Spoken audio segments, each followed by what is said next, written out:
காலைதோறும் புதியவை. தேவனுக்காய் ஏங்குதல். மே 24. உம்முடைய தாசனாகிய மோசேக்கு கட்டளையிட்ட வார்த்தையை நினைத்தருளும். நெகேமியா 1:9. சாமுவேல் மற்றும் பிரியா தம்பதியினர் வீட்டை காலி செய்து 5 மைல் தூரத்திலிருந்து வேறு ஒரு வீட்டிற்கு குடிப்போனார்கள். அவர்களின் அந்த இடமாற்றத்தை விரும்பாத கிறிஸ்டல் என்னும் அவர்களின் பூனை திடீரென்று காணாமல் போனது. ஒரு நாள் சமூக வலைத்தளம் ஒன்றில் தங்கள் பழைய வீட்டை காண நேர்ந்தது. அதில் கிறிஸ்டல் இருந்ததை கண்டனர். இந்த தம்பதியினர் மகிழ்ச்சியுடன் போய் அவர்களின் பூனையை மீட்டு கொண்டு வந்தனர். கிறிஸ்டல் மீண்டும் ஓடியது. எங்கு போனது என்று தெரியுமா? பழைய வீட்டிற்கு.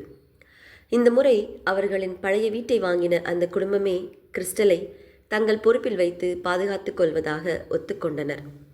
இது திரும்பி போவதை அவர்களால் தடுக்க முடியவில்லை. கிறிஸ்டல் எப்போதும் தன்னுடைய சொந்த வீட்டிற்கு திரும்பி விடுகிறது.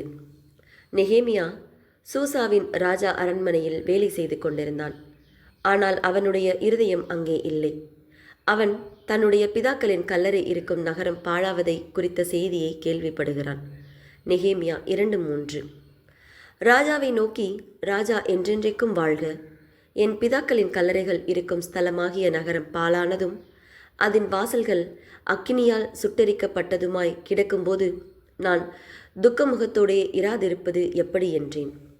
நீங்கள் கட்டளையை மீறினால் நான் உங்களை ஜாதிகளுக்குள்ளே சிதறடிப்பேன் என்றும், நீங்கள் என்னிடத்தில் திரும்பி என் கற்பனைகளை கை கொண்டு அவைகளின்படி செய்வீர்களானில் உங்களிலே தள்ளுண்டு போனவர்கள் வானத்தின் கடையாந்திரத்தில் இருந்தாலும் நான் அங்கே இருந்து அவர்களை சேர்த்து என் நாமம் விளங்கும்படி நான் தெரிந்து கொண்ட ஸ்தலத்துக்கு அவர்களை கொண்டு வருவேன் என்றும் தேவரீர் உம்முடைய தாசனாகிய மோசேக்கு கட்டளையிட்ட வார்த்தையை நினைத்தருளும்.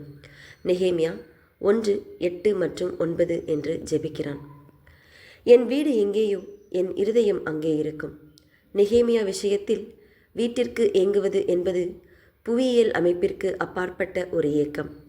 ஆம், தான் அதிகம் நேசிக்கிற தன் தேவனோடுள்ள உறவு, என் நாமம் விளங்கும்படி நான் தெரிந்து கொண்ட ஸ்தலம் என்பது எருசலேம் நகரம்.